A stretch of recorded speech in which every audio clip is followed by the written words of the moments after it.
Boom, here we are. What's up, Eddie? Thank you very much for joining us. Thank you for inviting me, Isaac. Yeah, no worries. Thank you so much. Where to even start? Because, yeah, you're a DJ, but you weren't... So you used to DJ, right? Yes. But you weren't always a DJ. You pretty much... WA's first DMC title holder. 93. First DMC in WA. Yeah? Yes. I didn't even... Wow, yeah. okay. Oh my gosh.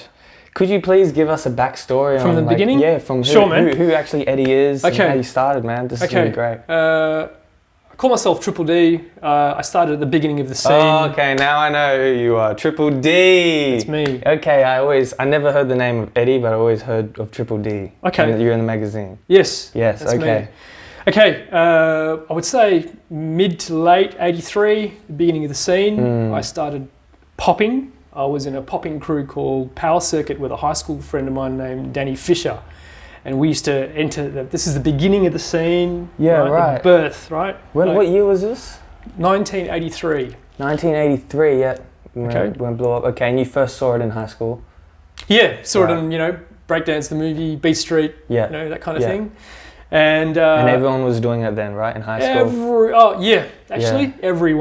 Everyone was doing it. Okay, it was a change of thinking. Fashion had changed. It affected everything. Music, although it was not really mainstream, it didn't really affect the music mainstream. It was always an underground thing. The music, So I started popping with my friend Danny Fisher from high school. We're called Power Circuit, and we started entering some breaking comps, and we started running into Galactic Force, which is Maze, ABJ, which is now JD. And they were pretty established crew as well. They were. We weren't. Yeah. We were just a couple of poppers, brand new to the scene. These guys were already established. So we were always getting beaten by them. They were getting like firsts and we were getting seconds or thirds or whatever.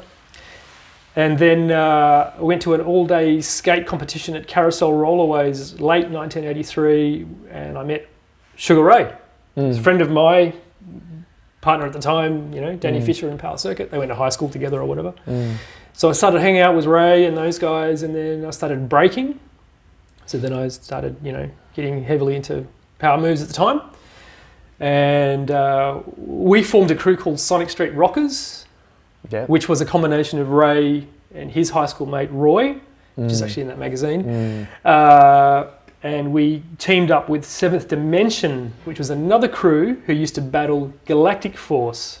I've got footage of that battle as well. Old, nothing interesting, but it's historical and it's interesting for that reason, Yeah. I've got that battle. Anyway, we combined with, I'm pretty sure they're called Seventh Dimension. Sorry to cut you off. Sorry? I think Ray actually showed me that last week, that footage. You guys were all wearing blue? That's Sonic Street Rockers? Yeah. Yeah, with the stripe. Yeah. And Maze would come to your training spot and bring people over to battle you guys? Yeah, that's a bit later. Oh, okay. No that's worries. A bit later. Let's keep going. Sonic Street Rockers, which was a combination of Seventh Dimension. It was a big crew, and we used to break we were battling in Forest Place, that kind of thing. 84, 85, and then Forest Place.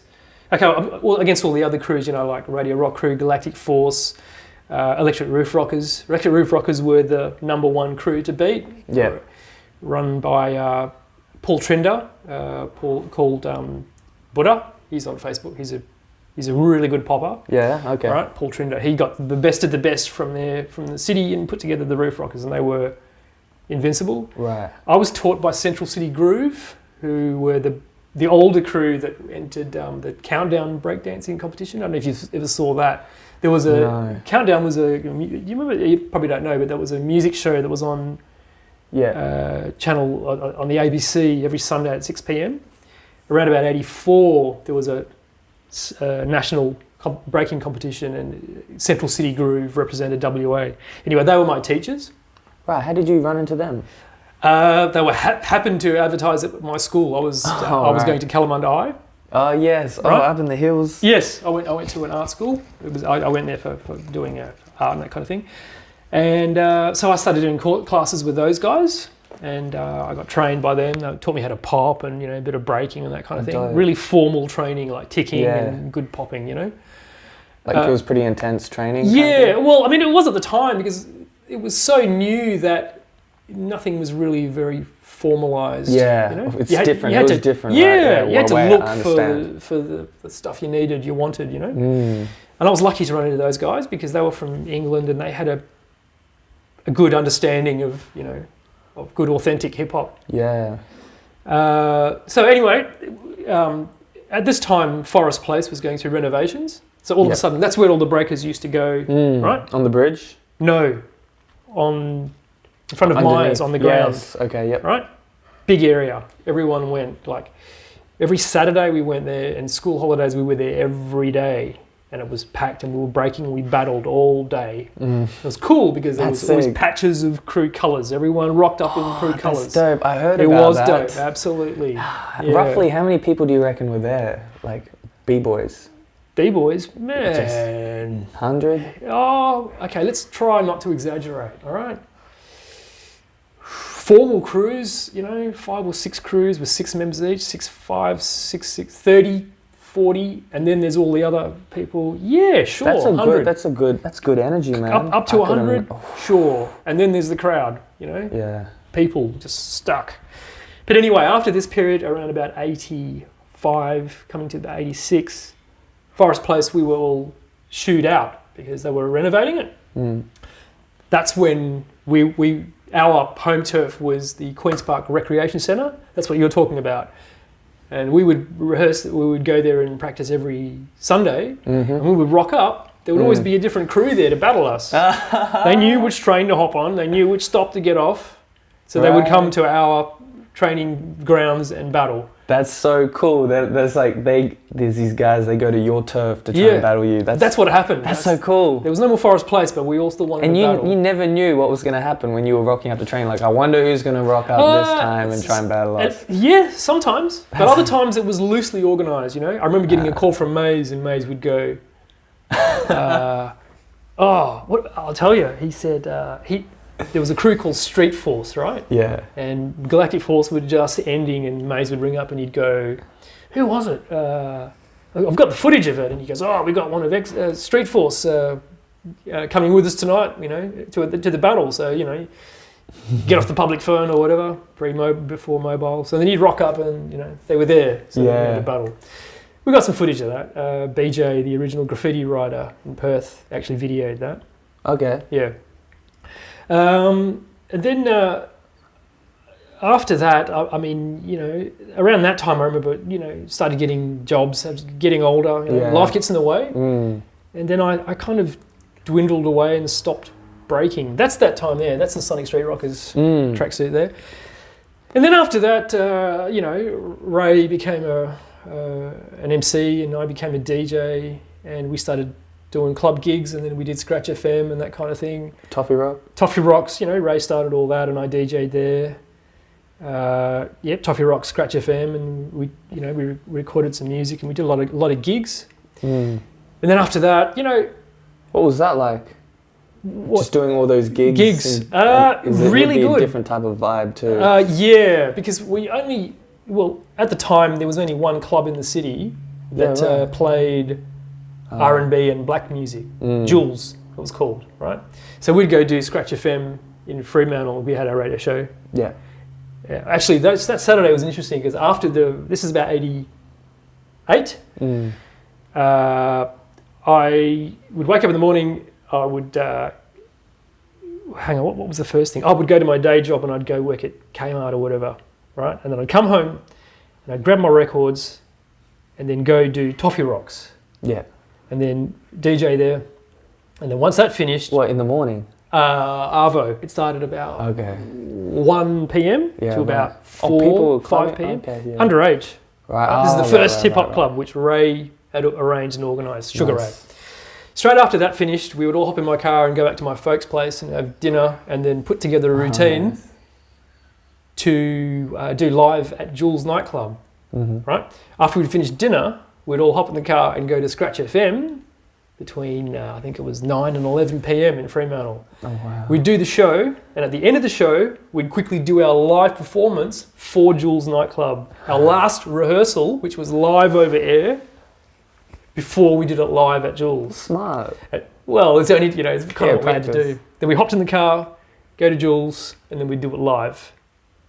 And it was really good. It was a good time. Like, Damn, that's a big day, man. It was huge, but that's how we lived, and we were the underground kind of hip hop superstars at the time, simply because there was no one else, and it was brand new. Yeah. And the interesting thing I've got to say about the hip hop scene in the beginning is that it's hard to visualize, but I remember before hip hop, when you went to clubs, there was no real understanding of style, of how to dress, and everyone for clubs or hip hop. Clubs. There was no hip hop. Right. I'm talking pre hip hop. There was no dress code. There was not so much no dress code, but when you see those early footage of people with mullets and they dress in suits, and it looks kind of the conventional 80s look. Okay. Right. Everyone would dress shoes, and there was no real style. Uh-huh. You know what I mean? There was no real flair. Like I would. It was just a mixed bag of different like fashion. Yeah, I was saying this to my wife yesterday. Like I consider hip hop fashion and culture to be black African American culture, right? Yeah. Prior to hip hop, if you tried to do black American culture, it would have been cheesy. Yeah. What was there pre hip hop? What, Michael Jackson, afros, the moonwalk? You couldn't dress like that because it didn't look or feel like you would look. It looked cheesy, right? Yeah. But when hip hop came along and sneakers and that kind of thing, it fitted the youth and it fitted us. So it was style. And we were proud of it. Accepted, yeah. Yes. Oh, actually, that took a bit more time. But what I'm saying is, we could wear it with pride and feel comfortable in it. Yes, you know what I mean? Because it's streetwear. Yeah. Streetwear wasn't fashionable. Yeah. That's true. It really helped people really put themselves out there. Yes. Didn't it? Yes. Just wearing some crazy fluoro shit and spiky hair and and then after that, I mean, the beauty of the hip hop scene, I think, it just gave a voice, and it was okay for males to dance. Yeah. Because before that, it was just considered a bit feminine. Yeah, I understand. Yeah. So to be honest, even my dad, when he first found out I was dancing, he was like, "It's a bit feminine." Why aren't you playing footy? Yeah. But hip hop breaking is a good mix of sport. Yeah. But they don't understand that. Of course. When you start winning battles, then they're like, "Oh, that's cool." Yeah. Yeah. But and then after that, I guess I got more into the music, and I started DJing for other MCs like Perfexi and Money J and Cash Tip. So that's what fast forward all these years. I'm in full circle now with Money J, originally from Rockaway's Productions, who was one of the crews I was back then. What's full circle productions exactly like? Full Circle is just Money J, who's an old MC, and myself. I used to DJ for him, and we produce hip hop and we sell it on Spotify and that kind of thing. Oh, nice. Yeah. You make your own? Yes, make all our own music. I'm a bass player. I mean, I've spent a lot of years playing in cover bands as well. I left hip hop after that period, after DJ. I went to the DMC in '93, and I won the state title, and I went to the Nationals. I got 4th at the Nationals. But I already quit a year before I started playing bass. Oh my gosh, nice. The only reason I entered the DMC in '93 is because it was the only year that they allowed turnies with one instrument and a vocalist. The reason they did that is because 91 and 92, DJ David from Germany dominated the competition. So they wanted to change the competition for 93. Make it a bit different. It was the only year that they allowed instruments and vocalists. So I had an MC. Congrats, man. It was cool. But after that, I started playing in cover bands from about 94 to about 2000. I've just stopped playing recently. I played in cover bands for like 20 years. Funk bands, R&B bands, rock bands. Over here in Melbourne, we shifted over to Melbourne for Melbourne and Brisbane from about 2007 for 6.5 years. I've been back now for a couple of years. Damn, you've done a lot. Like, what other things do you have? You're a bass player, you're a DJ, you're a b-boy. I'm a graphic designer. Graphic designer. Yep. Oh my gosh. How do you do all this stuff? At the end of the day. You've got to understand that I'm driven by creative spirit, and at the age of 51 now, I understand that as a creative person, it's important to be productive at all times. Yeah. Because that's what keeps the creative person feeling fulfilled. That's so true. It is, man. Wow. It is. Yeah, that's a bit of a slap in the face, but I like that. You kind of have to. Some people might want to do music or do things because they want to become famous. That's not high on my list of priorities. My list of priorities is self-expression, is to produce. And the reason why I do print is because I am a trained graphic designer and I love print media. Yeah. And I love books and that kind of thing. So it's important to me to share the history, simply because it was a really special time for me and my friends, people that we grew up with, like you say, Sugar Ray and those guys. Yeah. Dope, man. I want to just also go back to now we're in the 90s of this timeline. You were still in the scene, like when did you like when you were still active and then when you were not so active? As soon as I won the DMC, I was out. Okay. As soon as I won the DMC, I was straight out because I wasn't. When I entered the DMC, I was already 1 foot out. Oh, okay. I don't know. Because of life, like life happens, right? I think my father plays guitar and my family's quite musical, so I really, really had 1 foot more interested in conventional music, So I explored that and I learned bass guitar and I started playing in cover bands just because I just needed a change. And I was really quite frustrated with the hip hop scene because it wasn't giving anything back. At least that's how it felt at the time. Oh wow, yeah, okay. Do you know what I mean? I do understand. And I don't know, I was just exploring for something new, but some people might have the impression that I came back to the hip hop scene because it became popular, so you wouldn't come back. That's not the case. I came back because it was time. Yeah. I'd learned these other skills playing bass guitar from the 90s. Okay, so when I'm answering your question, 93 was when I kind of pulled out, started playing in cover bands, and then I still dabbled because in 2000 I did Hip Hop Gladiators with Sugar Ray. It was a Channel 31 TV show. Oh, okay. Mega and Sugar Ray and myself did that TV show. Okay. So I always still had a hand in it, Right. Not you guys were just MCing and DJing? No, I mean making the TV show, going out there, filming it, making the interviews, doing the artwork, editing the show. What was that like? It was lots of sleepless nights, and it was difficult because as soon as you do something like that, everyone wants a piece of it. You know what I mean? Yeah, I know what you mean. And all of a sudden, it's very easy to cause waves because people don't get their way. Yeah. Do you know what I mean? Yeah. And even though our intentions were to create something for a big group of people, in a lot of ways, we caused a lot of friction as well. You know what I mean? Not with a lot of people. Though, you can't keep everyone happy. No.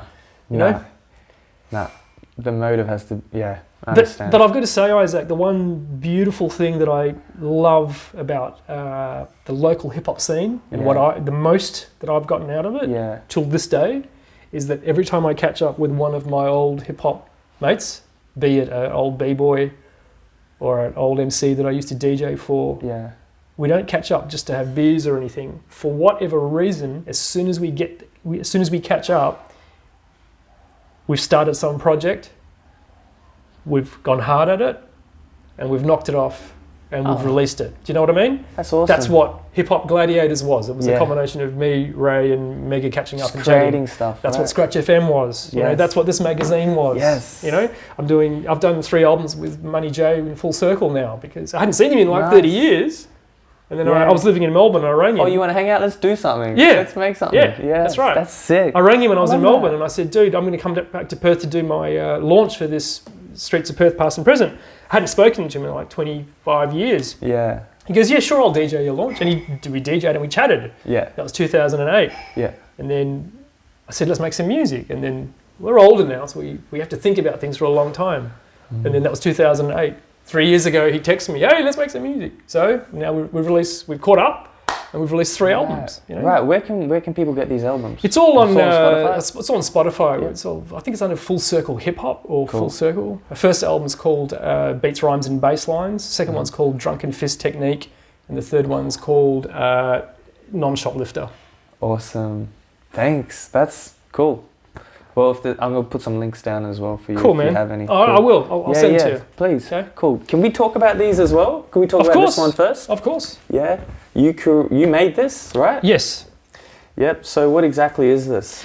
Okay, this is a conversation between Mega and myself as soon as I landed back in Perth, and he said, "Hey, I want to do a magazine." And Mega, it was all Mega hassling me. Let's do a magazine. Let's do a magazine. Let's do a magazine. Mega. Yeah. And I'm like, no, I don't want to. I don't want to. And I did it kicking and screaming, to be honest. I'm not sure why. I do know, but anyway, he got me interested in it by saying, let's give us a voice and talk about the birth of hip hop and the graffiti and all that kind of thing. So Mega did all the legwork, a lot of it, and he interviewed Chips. Yeah. Mega did a great job with that. He's got more connections to the whole graffiti Yeah. scene, so he also did that. And I interviewed a couple of the old B-boys from Sonic Street Rockers and put an interview together. I did it because I wanted all of those guys to be reminded and also to feel good about our past. Yeah. I wanted them to have something Being a part of something that we could all, hang on to and go, hey, that's what we did. Because there are all these graffiti writers. They've got these beaten up old photo albums with all these photos, right? And they just showed it to their mates. I just wanted to put it all in one place and just to That's awesome, man. It's so cool that you did that. It's really good. This blew me away. Yeah, I was like, what? Yeah. This is Forest Place? That's Forest Place. We used to break right here. In the back. Yeah. Yeah. That's like where the bank is now. Yes, Yeah. in front of the bank. Yeah. This is really cool, man. This is really cool. I'm glad you guys did this. Yeah. Yeah. And what is this? Okay, actually, I've seen this book a couple of times when I don't know how old this book is. How old is this book? 2008. 2008. I have definitely seen this when I first started breaking as well. And it didn't, and I was like, man, this is really cool. And it didn't click to me like later on this week when I was actually on your YouTube channel. I saw an actual video of this, right? Yeah, I didn't even realize. Yeah. And it was really cool. It was what it is. It's taking pictures of actually. Maybe I'll get you to explain it. You mean the video or the book? Yeah, or? well, the book, because it's the same thing, right? Yes. Oh, yeah. Okay. Look, the book is really cool. It's my wife my wife Lee, who gives me enough rope to let me do what I want. You know what I mean? Yeah. And I love her for that. I was living in Melbourne with her, and I said, I want to do this book, and she goes, do it, just do it. I've released some music with it as well. I got some session musos in Melbourne. Wow. It's my music, and I've got some session guys in Melbourne players to play on it as well. And I got some turnies and this is when I was still quite heavily DJing. Yeah. Anyway, I said to my wife, I wanted to do something that I wanted to publish something to do with b-boying and breaking and hip hop. Yeah. And I wanted to package it for a much wider mainstream audience, but I didn't want to dilute the hip hop. So I like that brief. I really like that. Because too many people who try to sell hip hop to a larger audience, they dilute it and they homogenize it and they make it watered down, and all of a sudden it's not what it's supposed to be. So the way I did it was I went to the streets with the b-boys and I shot them in the same composition as these really old photos. Yeah, and these photos are like 1800s. Yeah. 100 plus years old. Yes. Yeah, yes. It's crazy. And Wow. I did that because I knew it would capture a wider audience by having the history element of it, but I haven't diluted the hip hop because the b-boys are breaking on the street. That's so cool, man. Do you know what I mean? Yes. So I like creating that type of brief for myself. Yeah. Because and I knew that nobody would know who I was, so I knew the cover. I had to design the cover in such a way that it sold itself. I wanted it to be interesting enough so that people pick it up and go, whoa, what's this about? I wanted to create enough intrigue that they go, what the hell is this? Yes. That's as an artist, that's what I want to do. But I also, and then when I put it together, I thought, hang on, there's no relationship between the history and the breaking. How can I put the history in the break? How can I make it or one? What is the common ground between this and the breaking? The And I sat there and I location? realised it's me. Oh, It's me. right. Because it's me that's talking about why is the book in this. I had to explain, why. Oh, So basically, I put my bio in it. oh, wow. My a rundown of my biography and the bands that I've played with and the graffiti. So, and I have to admit it was difficult for me to do because I am a private person and I don't really like sharing a lot of information. But I realised that I had to. Yes, Do you know what I mean? I understand. Just to explain what this is all about. Yes. Do you know what I mean? Yep. And one person that I haven't mentioned, and I really should have mentioned him first, when it comes to B-boys, Nathan Tumity. He was this was United Style. This was us on Perth Young Entertainers. Oh, This is wow. post Sonic Street Rockers. This is just after. This is 1980. I was in year 12, so 86, I think, 87 maybe. Oh, that's cool. And he was the style master. Talking about b-boying strictly, he was a genius. I learned all of my top rocking style and the philosophy and the understanding of not trying to repeat yourself. That whole Yes. Ken don't Swift repeat. philosophy. Okay. For some reason, Nathan already had that understanding. He was amazing. He's passed now, and I really miss him. Oh, shame. Yeah. He was originally from the Radio Rock crew, Okay. which were also a really big crew. From that crew was Darren Reed. Darren Reed in the Soul City Groove. You probably see his name around. He's a singer. He does cover gigs around the city. Okay. Yeah. No, I don't. Yeah, but anyway, he was a Radio Rock crew member as well. Okay. My point is that these early crews, a lot of these guys became musicians and branched out to other fields of creativity. Yes. Once the body couldn't handle the toll, they still kept creating in Yes, one in way. some Yeah. shape or form. I could see myself doing that too. If once I can't break, I'll be doing something. Yeah. Yeah, creatively. For Yeah. Sure. Yeah. Have to. So anyway, This is that's the book. very And then interesting. I published it. And the other reason I did it is because as a graphic designer, I was really, I got tired of doing advertising. And this is Central City Groove. These are the guys that taught me. Uh-huh. And this is the beginning of the scene. I mean, this is 82. This is pre-Forest Place. These guys were doing this stuff before we were doing what we were doing. Yeah, right. Okay. Wow. Oh my gosh. This is the Double Dude, Ds. where can- These two guys are Yeah. a Sydney locking crew, and if you see any old footage of the Double Ds, They look fresh too. they are Look fresh, how man. fresh You should they see are. their locking, mate. Their Yeah? locking is it's really sharp, like really authentic. I mean, I don't know if you think about much about locking, but us as the older breakers consider locking to be one of the hardest styles to get. To look authentic because it's the earliest style. It's a disco style. Yeah, it is. Yeah, but to get it right and to Yeah. to make it not look cheesy Yeah. is hard. This is the bridge that I always hear about. Yeah. Oh, there's that's gone Benny now. Benz. Erico. Oh, so they're new school, these guys. Yes. Yeah. Yeah. Well, yeah.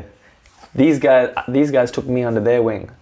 So they're the guys that taught me. I imagine Like, that. Yep. This is so cool. Where can people get this book from?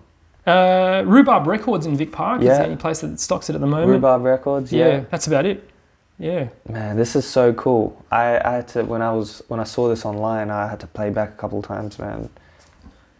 There's Maze. That guy's always doing something Yeah, concrete. he is. Every single OG that I've interviewed, everyone talks about Maze and how intense he is. Well, He was a really intense guy, okay, right? I have to mention him too because he was the guy that invited me to Forest Place. I didn't even know it existed until I saw Maze. I was just walking to the local shop, in Beckenham, and as I'm going to the supermarket, there's Maze chucking headspins in front of the shopping centre on a Samboy chip packet or something like that. I think it was a Samboy chip Oh packet. my gosh. And I just stopped and I stared at him and he said, hi. And, he's a friendly enough guy and chatted and said, you're into popping and that. Hey, you come down to Forest Place. Sick. Yeah. Seems like everyone was in Beckingham. All the DJs were. Yeah, that's crazy. And Galactic Force were. Most of Galactic Force were. In Beckingham, that's crazy. Yep. That's so random. Yeah. But all the working DJs, as I mentioned in the magazine, myself, Too Shy and Cut Nights, we had all the hip hop gigs. We were all from Beckenham. That's pretty funny. It is. Yeah, that's so good. Wow, man, this is great. And, you know, even though I'm 51 now, I still practice with a couple of guys and once in a while and, you know, top rock and trying to get my windmill back, mostly for cardio, you know. Yeah, it's good fitness. Yeah, absolutely. Yeah. So I that's what I love about breaking in hip hop, you know. There's always something that you can work on. Yes. You know? Yeah, absolutely. Even when you're older, if you look after yourself. It never stops, man. No. It never stops. There's no end. No. Yeah, it's great though. It Keeps is. you going. Yeah. Yeah, for sure. What kind of what else did you dabble into, like when you were involved in hip hop as well? Like what other events and? What do you mean events? So you were also doing like clubs. You were at clubs right. and stuff like that. Were you were doing concerts and competitions? What other, like, was there anything else that we missed? At the very beginning, before straight after breaking, Ray and I used to actually beatbox and rap, and Ray used to beatbox and rap. I would beatbox for him. Oh, you beatbox? While he rapped, and he would beatbox while I rapped. Can we finish this podcast with a beatbox? No. I was just going to say, at the very beginning, before I DJ'd, right, we used to get shows with these English events. They would hire these river cruises, and all these English people here that knew their funk music and all that, so they loved all that. And I was just saying to my wife yesterday, we weren't very good, right? But they were very accommodating, and I remember beatboxing and rapping. We weren't great, you know, because it was the beginning. I have to be honest. I'm not going to. No, you know, for sure. And like at the beginning of everything, it's not the greatest. But as time evolves, you have to be better. Of course, you know what I mean. Like the next, you should expect the next generation to get better. Because that's what growth is, right? Yeah. Like, but I just wanted to say that those English people were really nice, because when we did that, I remember their reaction was honest. And they were really into it, and that gave, I don't know about Ray, I can't speak on behalf of Ray, but it gave me the energy to feel, hey, I can do something with this. Do you know what I mean? So that's why we got into DJing, and Ray had a whole other thing, you know, he had a vision of making sure that they had a club and that kind of thing, so we could all go somewhere, because Forest Place was, you know, going through renovations or whatever. Did you have a vision doing that as well with Ray? Like, did you have any kind of vision, even though if it wasn't the same as Ray's? Like when you were rapping or beatboxing or DJing, did you ever pursue to go anywhere, or you just wanted to focus on creating and you didn't care about what anyone else thought or whatever? Or did you, you know? At the time, it was so early that I was just trying to perfect the arts. And the only way we could do that was to mimic. You know, I was too young and I didn't have enough experiences, I think, to write a good rap that meant enough. Yeah. Do you know what I mean? Yeah.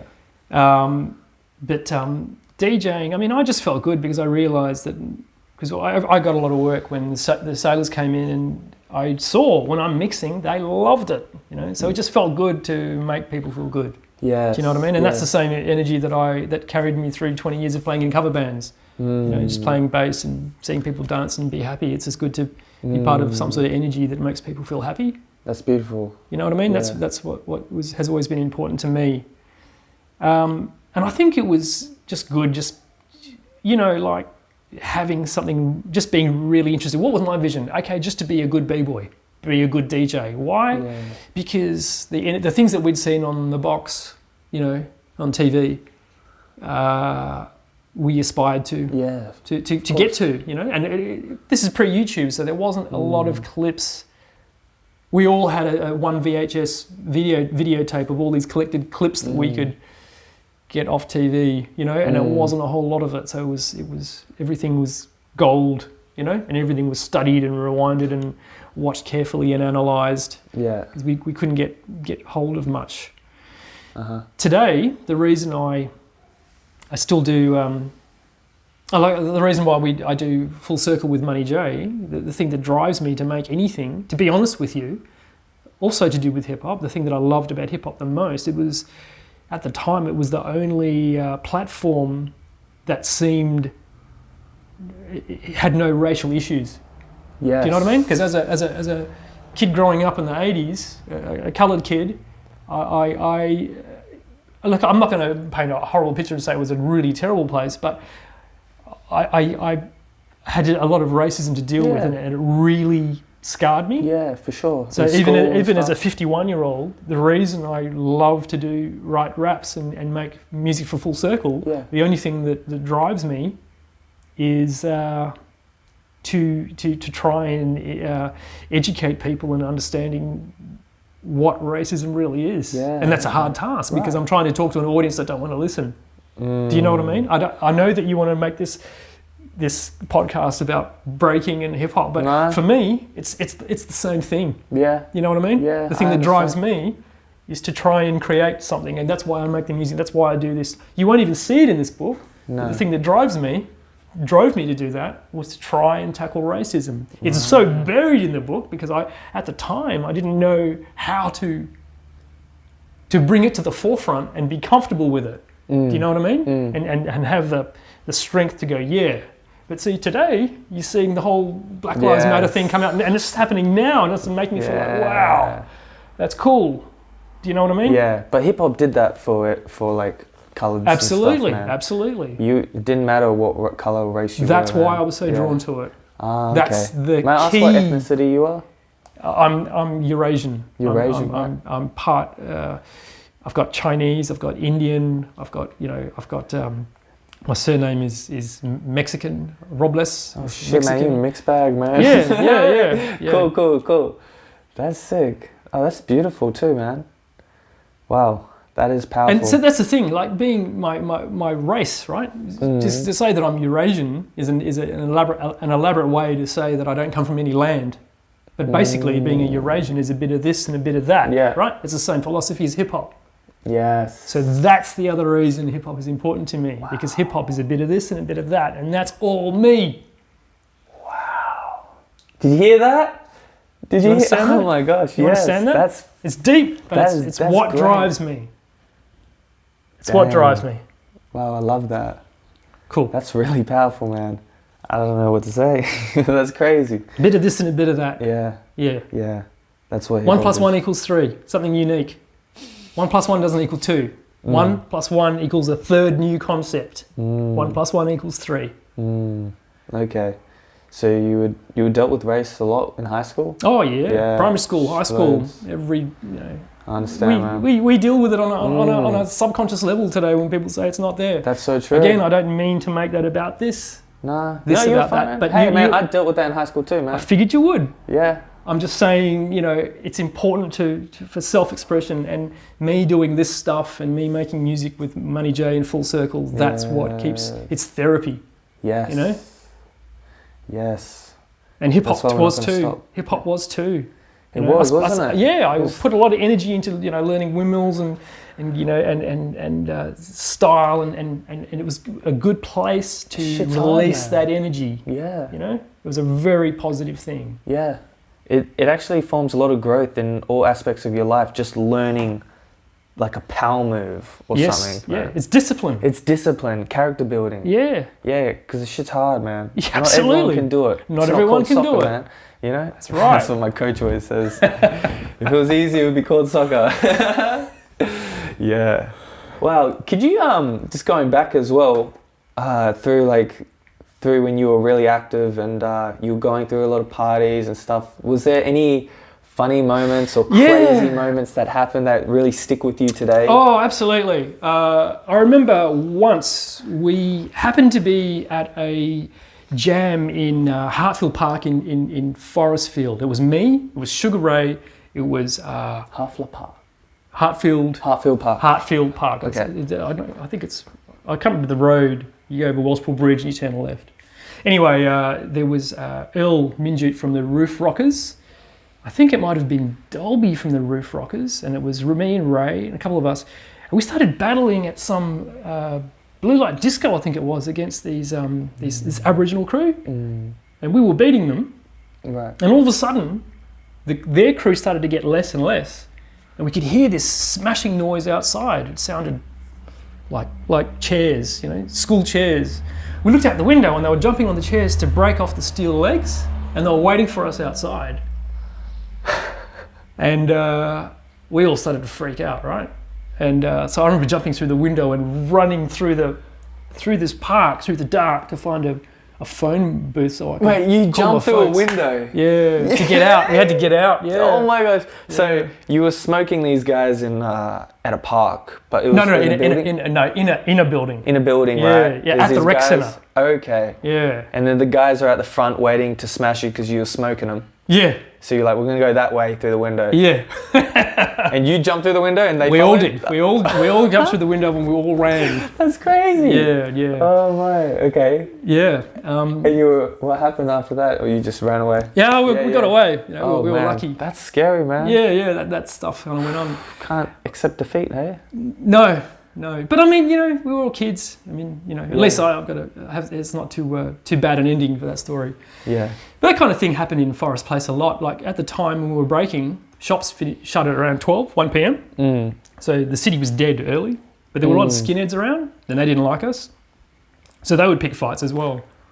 At the time, a lot. I mean, some of the breakers were into martial arts. There were like Asian gangs called, I think, the Black Dragons. They were b-boys. So, we would stand behind them. Oh, nice. We were little kids, like Yeah. 15, 16. That was fun. What else? Breaking. Okay, Scratch FM, that's the story I told you about how we all got together and did, we did Toffee Rocks, and then we went to my folks' house. Yeah.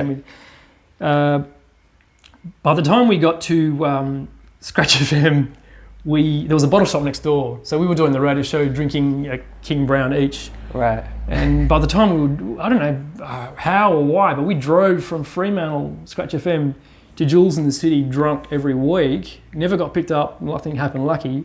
And we rolled down those stairs. What's Jules called now? It's on Murray Street. You know the downstairs club? You go down those stairs? Murray Street. There's a downstairs club, okay. There's a couple of downstairs clubs. Oh. Down an alley. Oh yeah. You know Oh the my one? gosh. What's Yeah. Yes. Oh my god. What's it called? It's got like this arcade theme at the front. Yes, that's the one. Yeah. I forgot what it's called, man. Doesn't matter. But anyway, Yeah, I know we'd which fall one. down those stairs every week and then go do our little performance and get paid. It was really cool. But that was always fun. And that was an interesting time because we were the youngest people allowed in the crowd. We were 18, so we were just of age. Usually when you're just of age and you're going to a club, you're usually, oh wow, in awe. Yes. But we were the superstars. Wow, that's You know? cool. Because the people that were already going there were all these suited up kind of club people that Yeah. wanted to see this thing, and the best they could get was us. So, Yes. we were lucky. That's cool, man. Yeah. That would have been a really cool vibe. Yeah. Felt like, especially as like young teenagers. Yeah. But I have to say one thing about the hip hop jams and that we had like in Fremantle at the time, the hip hop scene was so different in that everyone that was at a hip hop event was a participator, not a spectator.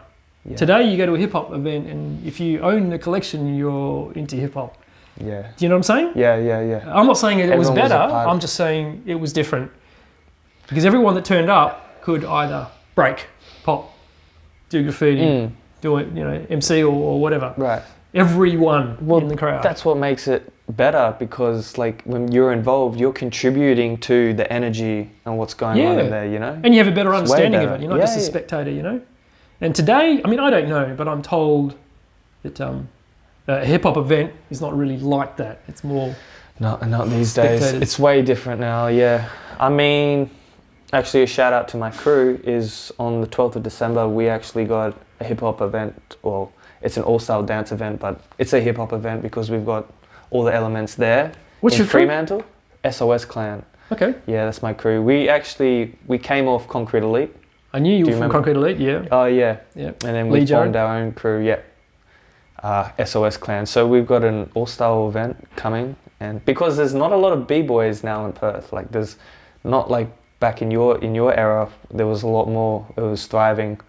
We got like probably 4 active crews now, man. But dude, it was a craze back then. Yeah, it so was a now it's real. craze. Yeah, It doesn't matter that there's less. Yeah. It's real. It's real, but yeah, it's still happening. But yeah, we got those underground real hip hop events still. That's cool. Yeah, You know Lee and Jared, don't you? Yeah, I know Lee. They're from Beckenham too. You I know, that? right? It's Beckenham, dude. Beckenham, something wrong with Beckenham. I'm trying to get Lee and Jared here, actually. Oh, cool. It's not that easy. Sure. So, man, is there anything else that you want to share as well, man? Anything else in this book? Because this book's great, man. Oh, I'm glad you like it. Thanks, Yeah. man. What can I share? Yeah, okay. Or do you have any advice as well for us young cats in the hip hop scene? You want my advice? Yeah, for sure. Absolutely. I appreciate that.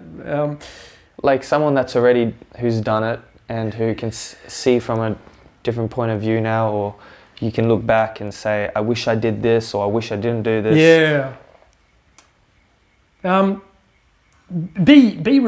My only advice is to be resourceful, and if you arrange any events, try to maybe this is not good advice, but I think the more you are knowledgeable of every aspect of that event, the more you can keep control of it in your crew.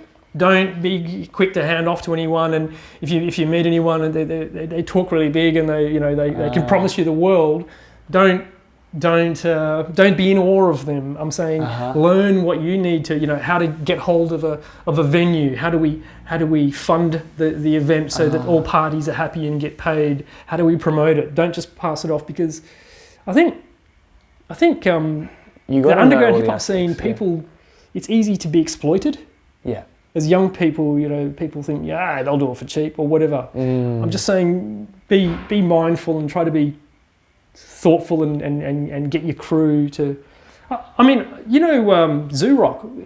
Yes. I also play bass with Deadly Fresh Alliance, right? It's another hip hop crew, and we actually played at a underage b-boy event in where was that?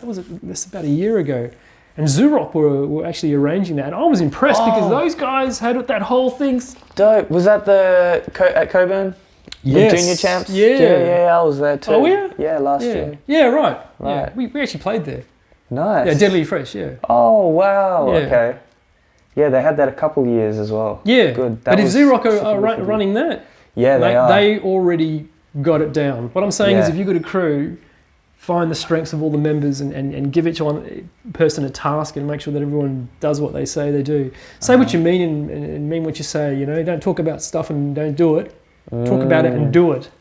And that's what I'm forging within my personality. Like I've talked a lot about doing this stuff to the older generation of b-boys. They don't question me. I go on and on and on. They know I'm not full of shit. They know I'm going to do it. I'll do it. If I say I'm going to do it, I'm going to do it. Integrity. Have to. Yeah. It's important. Yeah. It's important. Wow, man. You got to do it off your own back. Yeah. Because you can kick yourself, why not? Why not do it? Why not create? Yeah, for sure.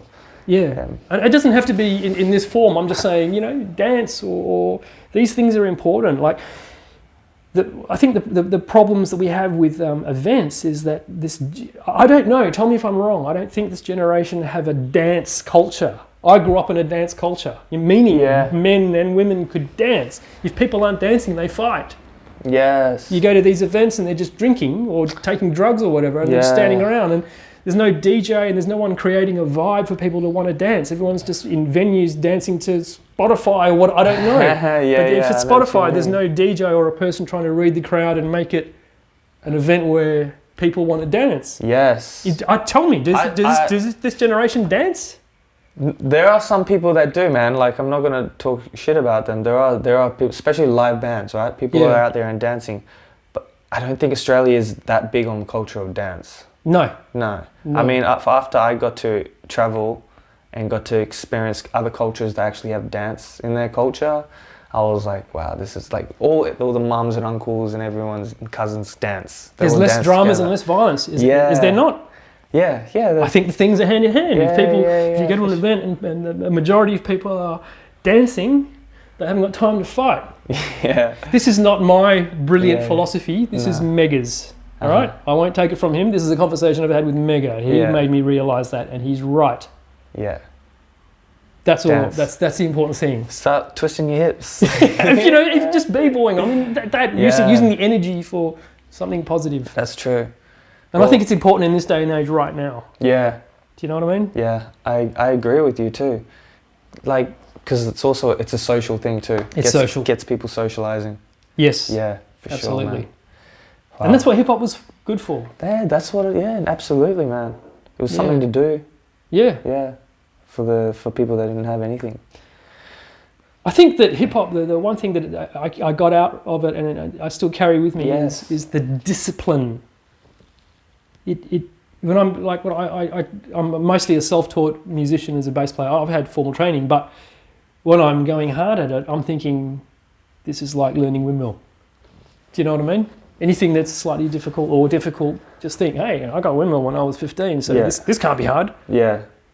Just push yourself. You're so true. All of it's a discipline. I think, we touched on that before. Like, it's all of it. Like, it's all hard, man. Yes. Like, even like some of the guys in my crew are really good graphers, and like I would draw with them and stuff, and then I would actually pay them. Like, man, this stuff is hard. Like, you really gotta put the time in to learn this stuff. You know, you can't just paint on them all and expect to be good at it. At the same time, not everything is for everyone. Yeah, you know, that's true. That's why I'd actually stick to the dance, because I like physicality more.